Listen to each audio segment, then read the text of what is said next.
Hello everyone. Today is the 19th day of Leetcode 75 challenge. Let's begin with the 19th question. Question 724. Find the pivot index. The level of the problem is easy. I will request you to read the question beforehand as I will deep dive into the PPT and explain it in simpler way. Now let's understand the problem in the easiest way possible.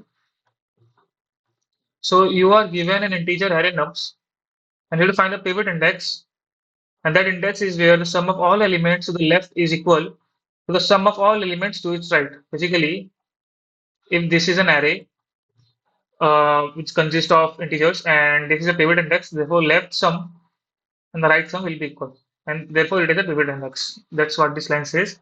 And if the index is on the left edge, the left sum is zero.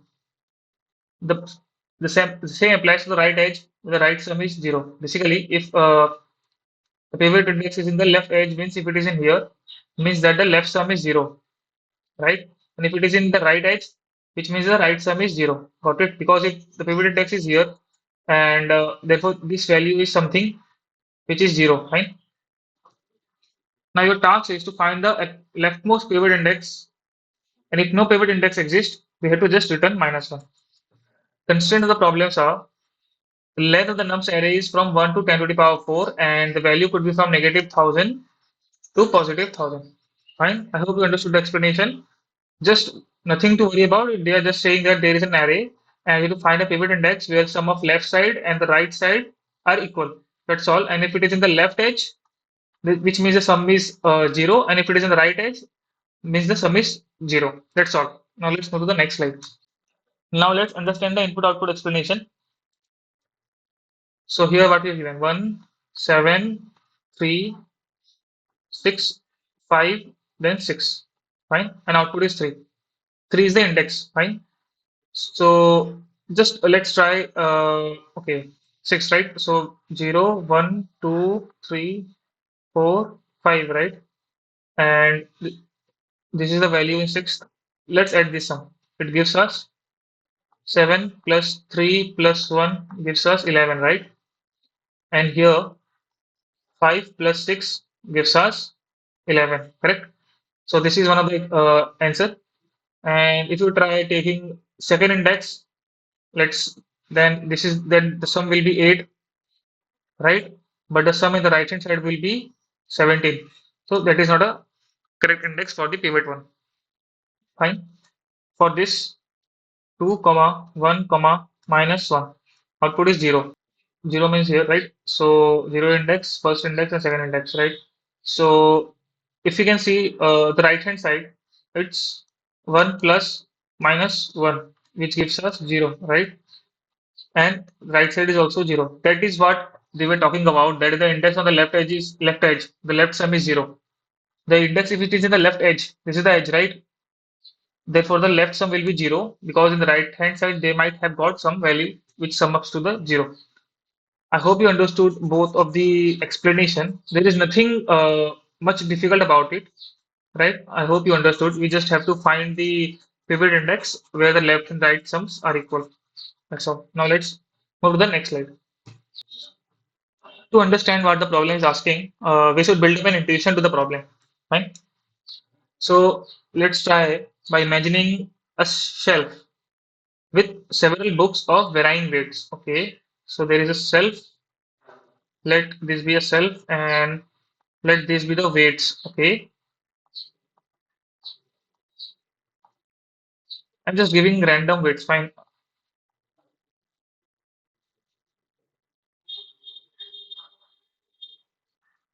The goal is to find a point, or we can just take the example from the given in Leetcode only to understand the problem.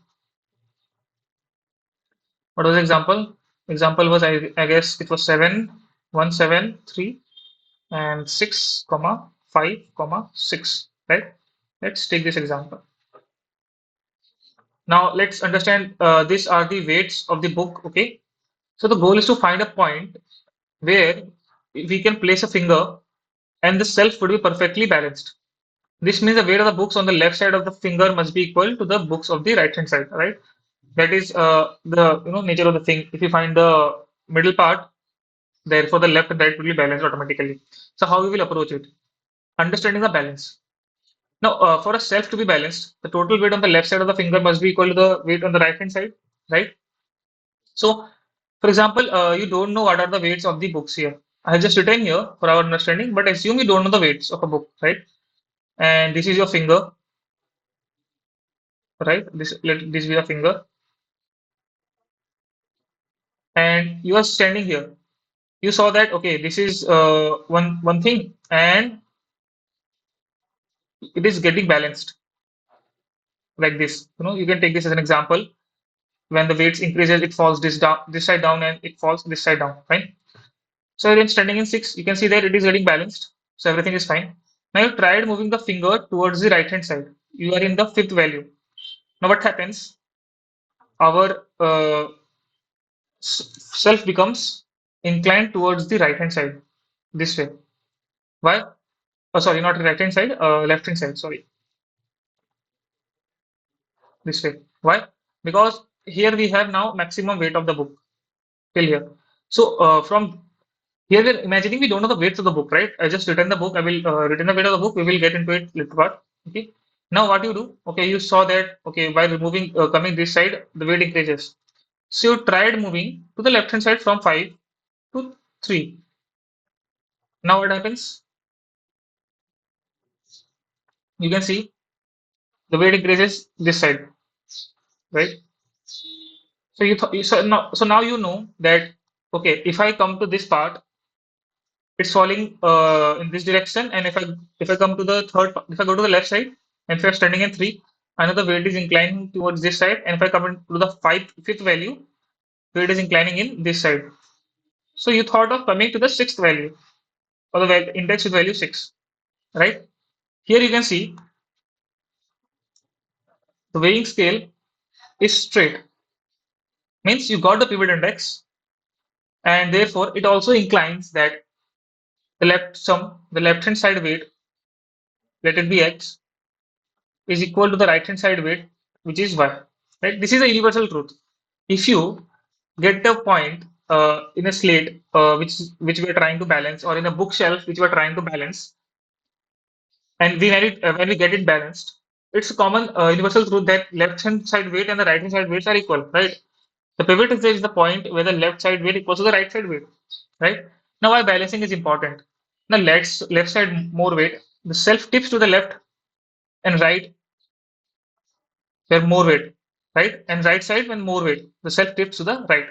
But as I explained you, it goes this side and this side, right? The perfect balance achieves when the pivot index achieves this by making both sides equal in weight. So when we get to the point where the self is getting balanced, it is its straight part.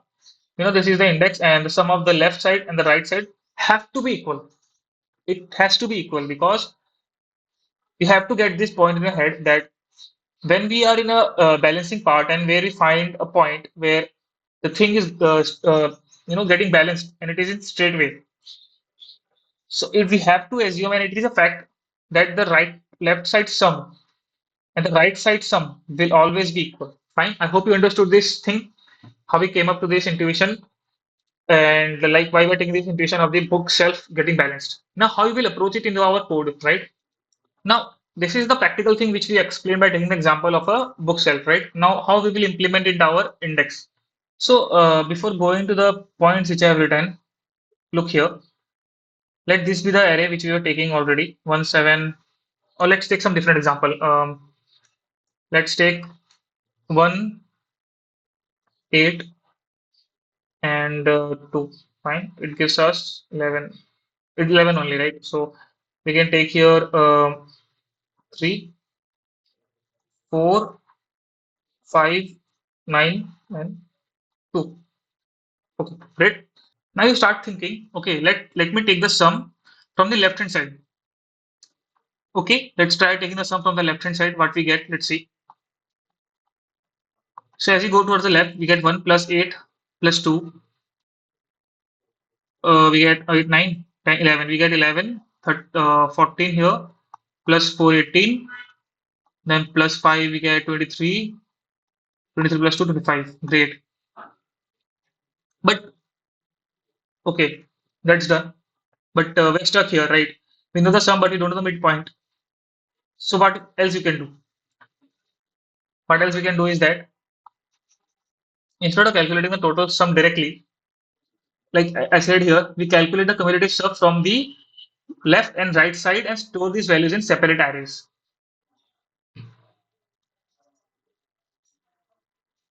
Okay. So separate arrays means what? If you have observed, we were moving our finger from left side and then right side and figuring out where was the pivot index, right? So uh, what if I'll calculate a sum like this: 1, then 1 plus 8, I get 9, right? Then 9 plus 2, I get 11. 11 plus 3 gives me 14, correct? 14 plus 4 gives me 18. Let me extend the array. 18 plus 5 gives me 23. 23 plus 2 gives me 25. Great. So we calculated a sum this way. Okay. And this in this way we can figure out the sum till starting point to the a particular index from the left hand side. Great. But this still seems incomplete or not clear that how we can find the pivot index from here, right? But this is clear that when we were pointing out the fingers and we were going right, left to right, we were just adding, we were trying to balance the stuff, right? Which means we will calculate the sum in some way, right? And when we were trying to go from right to left, we were also trying to hypothetically calculate the sum and trying to find out the pivot point. What if assume that we have the sum from left to right and right to left? Okay, now let's take that also. If you take the sum from right to left, this is left to right and this is right to left. So this is 2, then 2 plus 5 gives me 7, then 7 plus 4 gives me 11, 11 plus 3 gives me 14, 14 plus 2 gives me 16, 16 plus 8 gives me how much? 24, right? And 24 plus 1 gives me 5, 25. Now some people might be getting confused at how we are calculating this sum. So that's nothing. It's just we are taking this value, adding this value to it. We get a sum, then we are adding the total sum to this value, and so on. And similarly from back side. Now, if you can see here, we're getting 14 common, and indexes will be 0, 1, 2, 3, 4, 5, 6, and here also we can get 0, 1, 2. This is 3, 4, 5, 6. So here we can see that in index 3, we're getting a similar sum. Also, you can see in second index we're getting sum as 2, and in this array at index 4 we're getting sum as 11. What you can say from here? You can say that, as I told you earlier also, that when we are calculating sum, it says that from 0 to index 2 total sum is 11, and here also it says from index 6 to index 4 total sum is 11, and 14 is the pivot. I said 14 is the pivot. How? Just imagine a finger. Let's take this. Okay, let's imagine a finger. This is a finger. Fine. Then moving towards left and then moving towards right. This is the same thing which you are doing. This is when finger is moving from left to right, and then when finger is moving from right to left. Correct? And if you can see, when these values are same at index 3, and if you check it here, let me understand. Let me understand. 1, 0, 1, 2, 3, 4, 5, and 6. If in index 6, 3 you see, calculate this sum. How much you got? 1 plus 8 plus 2 is how much? 11. Correct? Okay. The right sum is how much? 4 plus 5 plus 2. It's 11. So, which means third index, which is value 3, is a pivot point. And if you have paid attention, This concept is of prefix and suffix sum. We are just calculating the prefix sum and suffix sum. And at the end, we're trying to say that wherever we find a common values in both of the arrays, that index is our pivot. Because let me explain this and explain it to you in much more clear way. I hope till now you understood what I'm trying to say, right? As we are moving finger in our book reference, which we took balancing the shelf, when we were moving left and right, figuring out the pivot index, hypothetically, or let's assume we were calculating some sum. When we were moving from left to right, there was some getting calculated. So that is what we were doing. If you can see here, at sum index, we observe that sum from left array matches the sum from right array, correct? Which you got. Now, this index represents the balancing point or pivot index. We cannot directly modify the given array to achieve this as practically. So what we do, we created suffix and prefix.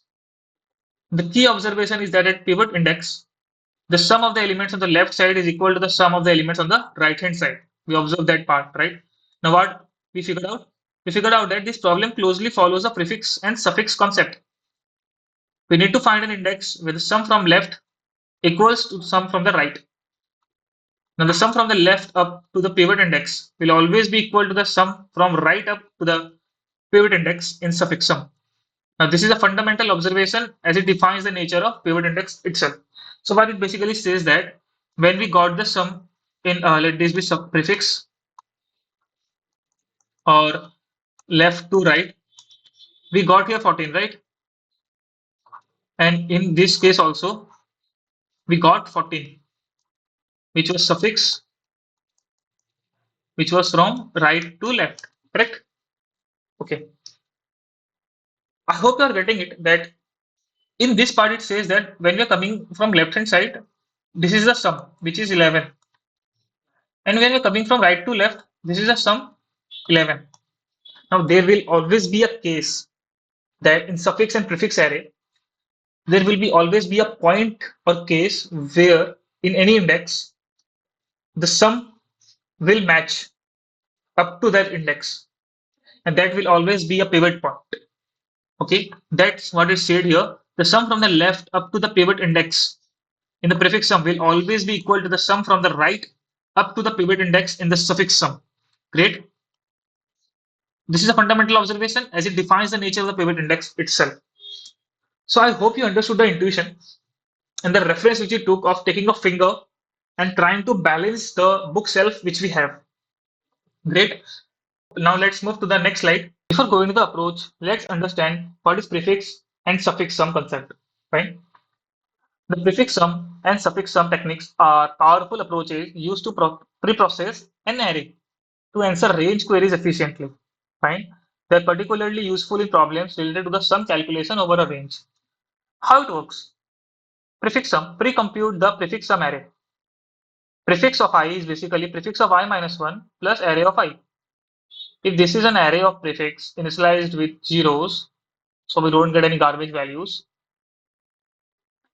And let's take an array of random values 1, 2, 3, 4. Prefix of I, let this be prefix of I, is basically prefix of I minus 1, right?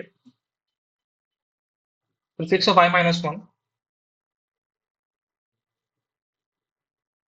which is what? We don't have prefix of I minus 1. Now from that, what we can conclude? We should never start a prefix uh, from zeroth index because in prefix, in 99% chances of cases, the zeroth index is value is always 0. Therefore, we always start prefix from index 1 because so that we can add 0 plus the value of array of I to prefix of I, right? Then this formula works. Prefix of I minus 1, if you're standing here, I minus 1 is this value, right? And array of I is 1, right? So value becomes 1. Then this comes here, I minus 1 is 1, prefix value, plus array of I is 2 here, right? So it becomes 3, 1 plus 2, 3. Then we come here, it's 3, right? And the prefix of I is prefix I minus 1 is its prefix is standing here. So that it's 3, right? So 3 plus 3 gives me 6. Then P moves ahead. This also moves ahead. Now previous value is 6, right? Plus the current value, which is 4 in the array of I, we get 10. And what is the summation of this array? 1 plus 2 plus 3 plus 4 is 10, right? What we got at the end? 10, right? This is what a prefix sum looks like. Like query a range sum efficiently, sum of sub-array, right? This is one of the example of the question which you can take and understand the prefix concept. Now let's understand the suffix.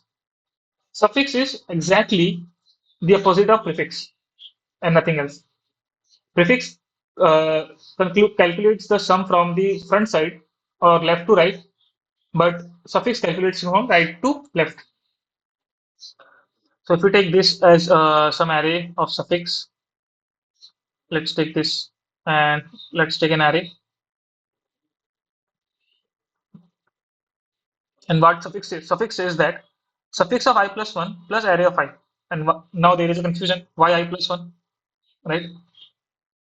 Since we have to always initialize the suffix or prefix array with 0 so we don't get any garbage value. And always we will be starting, if we are starting from left to right, we will start from index 1. If we are starting from suffix right to left, we will be starting from this side, n minus 1 index.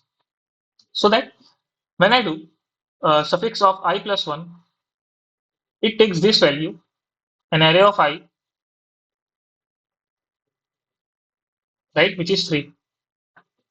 So it becomes 3, correct? Now we move ahead here, and this value moves ahead. Now what? I plus 1 again, which is 3, and array of I is 2. We get 5 in this case. Fine. Now we are in the starting index of both. So I plus 1 is 5 when we are standing in the starting index, plus 1 of the array, we get 6. Now what is the total sum of this array? 1 plus 2 plus 3, 6, right? So we're getting 6 in the first index and third in the last index, right?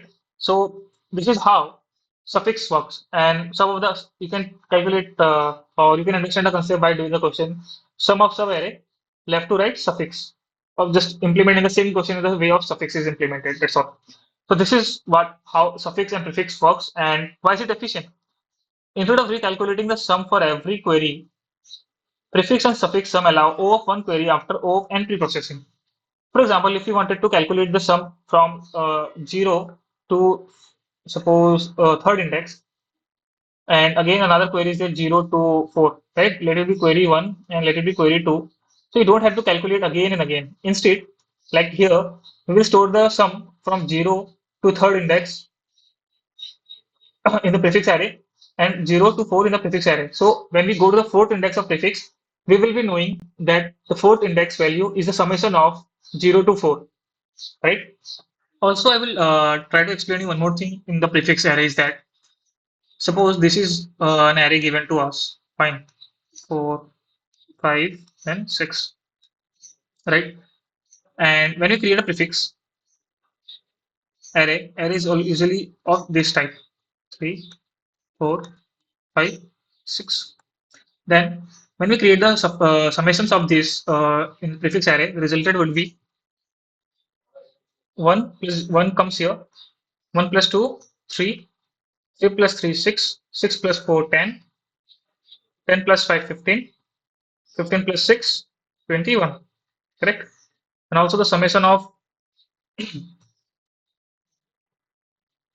also if you see the summation of this array is 21, fine.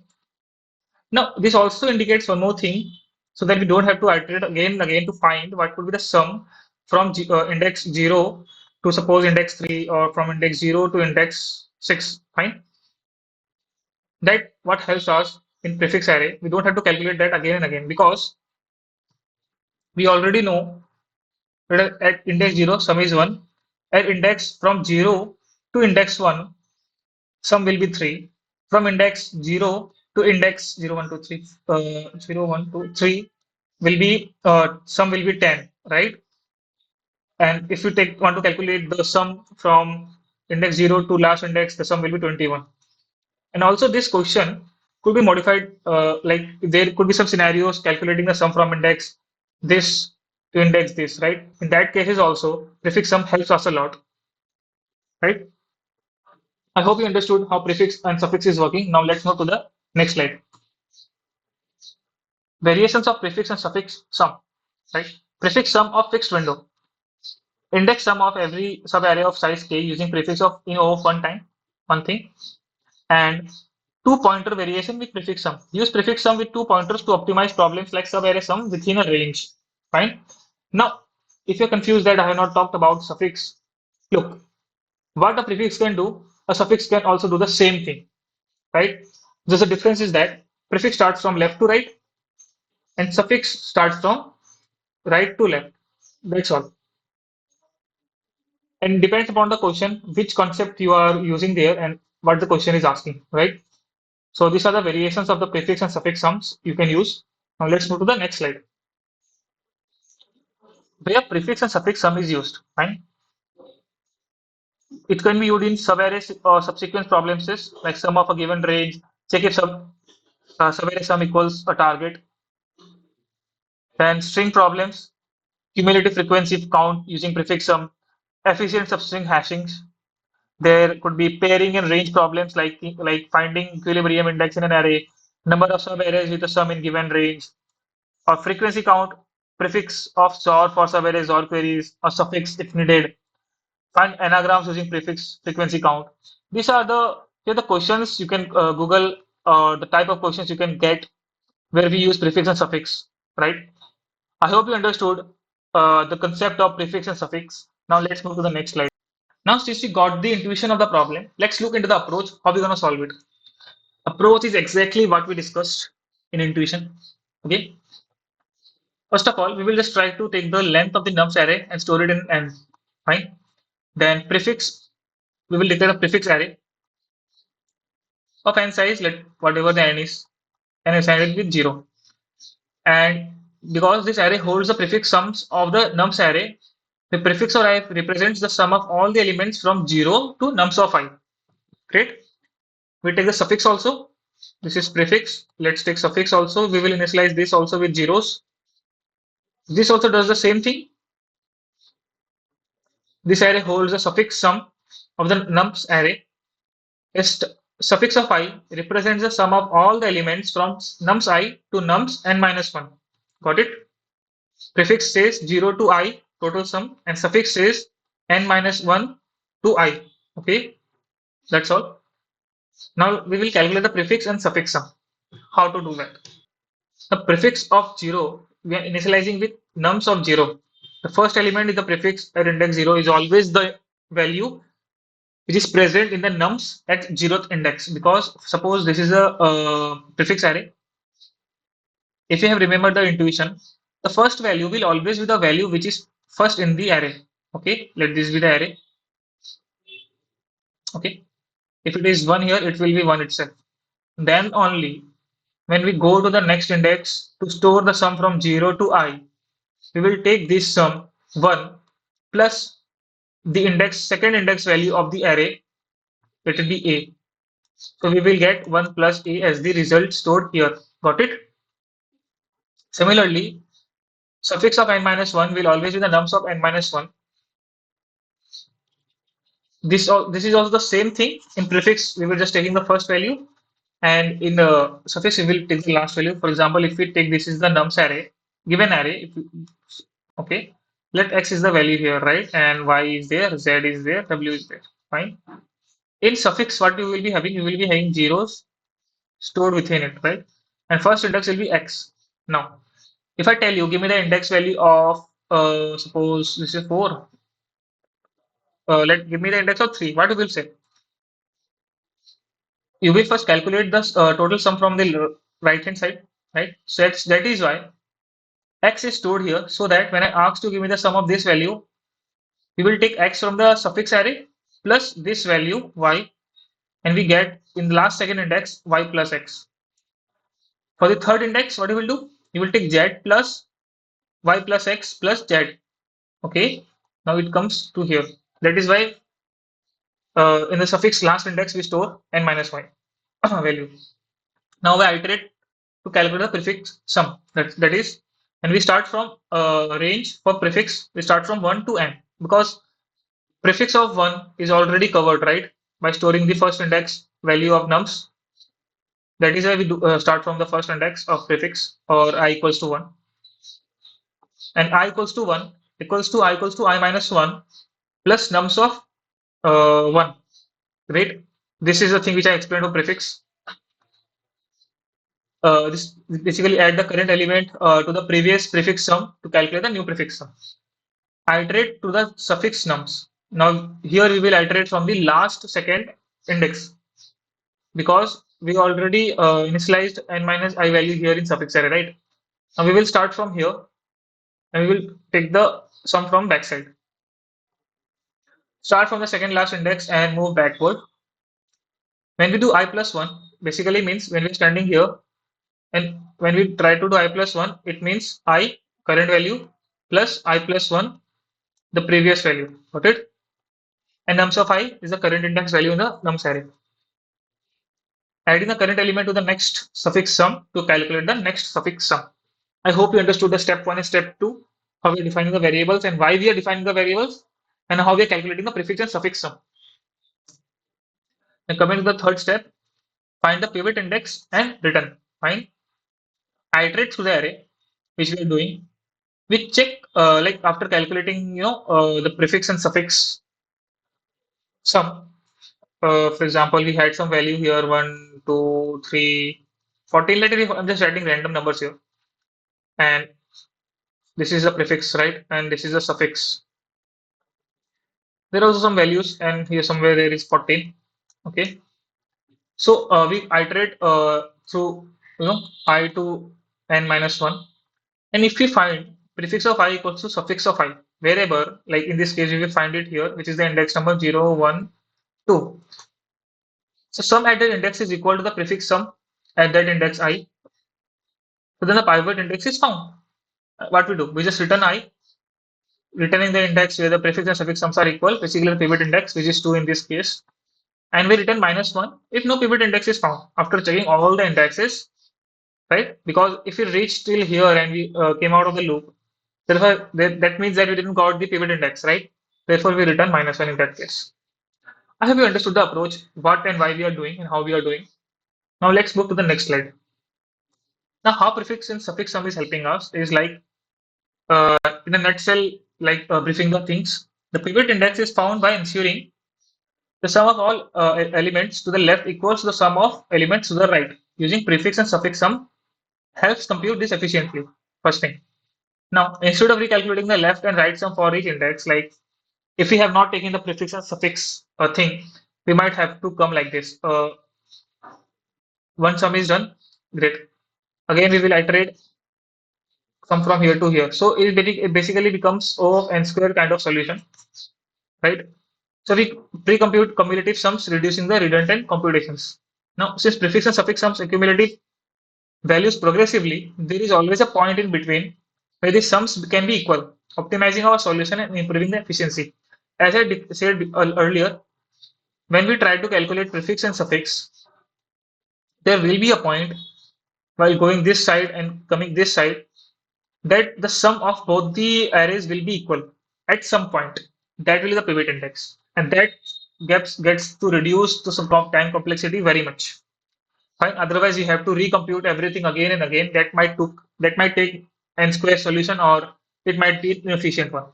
I hope you understood why we are using prefix and suffix and how it is helping us. Okay. Now let's move to the next slide. The code is exact copy of the approach discussed. Let's understand it line by line. Fine. So this stores the length of the nums array. We are declaring prefix and suffix arrays or list, initializing with zeros.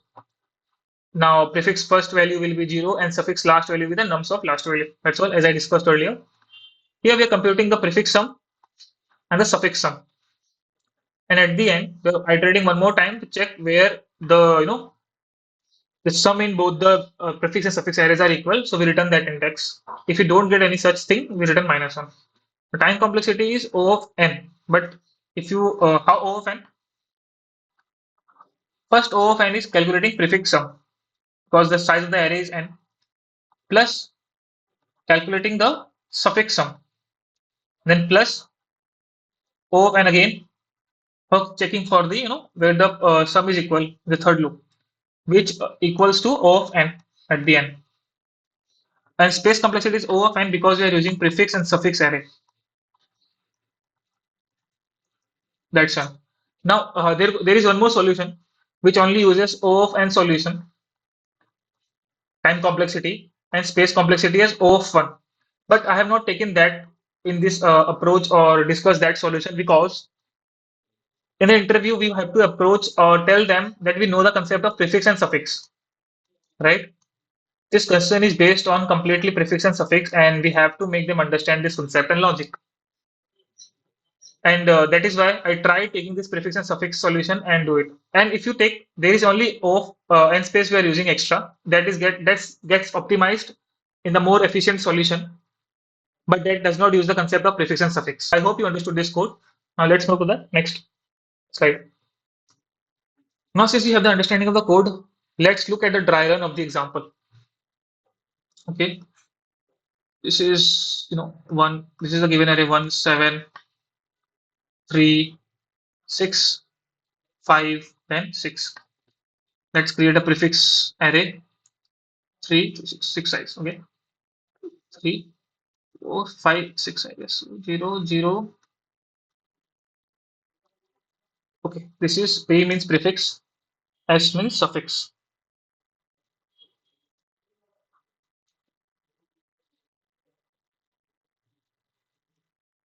Great. Now this was the first thing which we did. Now second thing which we were doing, that initializing the zeroth index of prefix with the num's value, num's first index value. So this will be, let me remove this also. So this will become what 1, and then we were initializing suffix last value with n's last value which is 6. Great. Let me remove this thing. So what was the concept of prefix of I? It was prefix I minus 1 plus nums of I, correct? So we were starting our loop from the first index. This is 0, 1, 2, 3, 4, and then 5. Now prefix of I minus 1 is what? 0, and 0 value is what? It's 1. Plus n minus I, in this case it is 0, 1, 2, 3, 4, and 5, correct? So the first index here is 7. So sum becomes 8, right?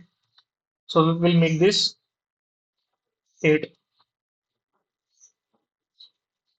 and it will move ahead here. Now we are in index 2. So 2 minus 1 is 1, correct? And this is index 2. And sum till index 1 was 8, plus here it is 3. It gives me 11. I will remove all the zeros just to make it so it does not have to remove it, so that I don't have to remove it again and again. So the sum becomes 11 here. Now we move ahead. Now we are index third, right? So third is how much? Third is, if you take, okay, becomes 3 minus 1 gives me 2, correct? In prefix of third index which we have 11, and in nums of 3 we have 6, correct? So it becomes 17. So we store 17 here, then we move ahead again.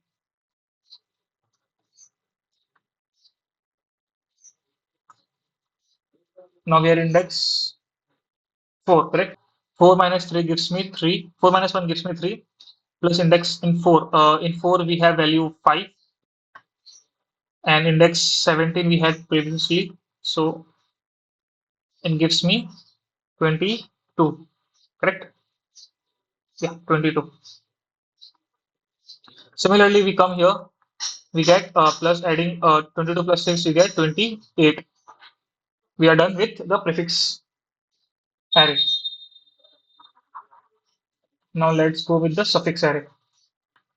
What suffix was saying? Suffix was saying s of I is equals to s of I plus 1 plus nums of I. Correct? Now, when we are in this index, we will start from back, right? Now we will start from n minus 2. So, n minus 2 is 4. 4 plus 1 gives me 5. Fifth value is suffix was 6 plus here fifth value is 5. So it gives me 11. I will remove this all the zeros from suffix so that it makes our task easier.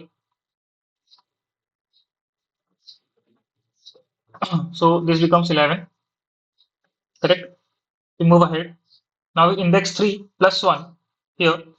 It's 11, right?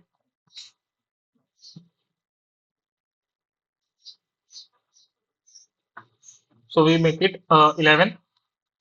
And here we moved ahead to this part. It becomes 6. So it sums up to 17. Correct? Now we move here. 2 plus 1, 3 index, right? According to suffix. So I'm just continuing here only. Basically 17 plus, we are in this index now. 3 gives me 20. So we store 20 here. Now similarly, we will move ahead here, right? 20 plus 7. This will be we get 20, right? 20 plus no 7. For this, we get 27, correct? Then we move ahead 27 plus 1, we get 28, correct? Okay. Now after that, we iterate through these complete arrays, both the arrays in one loop. Are they equal? No. Are they equal? No. Are they equal? No. Are they equal? Yes. As the condition was saying, if prefix of I equals to suffix of I, we just return the I. That's all, and it's ends, right? So we got third, so our answer comes out to be 3. Correct? So this is the dry run of the problem. So if you have any doubts or confusion about the solution we arrived at and how we arrived at it, I would suggest going back and understanding the intuition and the concept of prefix and suffix sum, then the approach, and after that the code. After that, do a dry run by yourself on 2-3 examples, and I'm pretty sure you will understand both the solution and the thought process behind it. Now let's move to the next slide. Now, since we are familiar with the problem and solution, let's move to the lead code and code the solution. And length nums. We will take the n. We store the nums length in n. Then we will create prefix array, initializing it with 0 of n size, then suffix, initializing it with 0 and into n size. Then we pre-compute. I will first store the values of nums 0 here.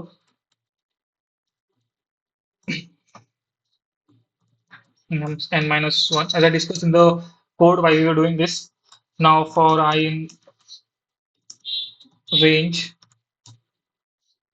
Now we are calculating prefix starting with index 1. Pre of I is equals to pre of I minus 1 plus nums of I. Correct? Now we will calculate suffix. Start from I in range n minus 2 because you already stored the last index. So last second index, so we start from there. And we'll go from back suffix of I, suffix I plus 1. So we can take, if you're in last second index, so we will take the last index value plus the correct index value of nums. Now we will iterate through I in range and check if pre of I equals to suffix of I, and if it is, then we return I, correct? And at the end we return minus 1 if we don't get anything. Now let's submit the solution. So it is accepted. Now let's submit it finally.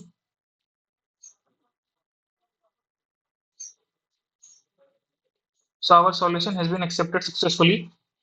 Now, code of the problem is available in my GitHub repository. You can find the link in the description. Thank you, everyone.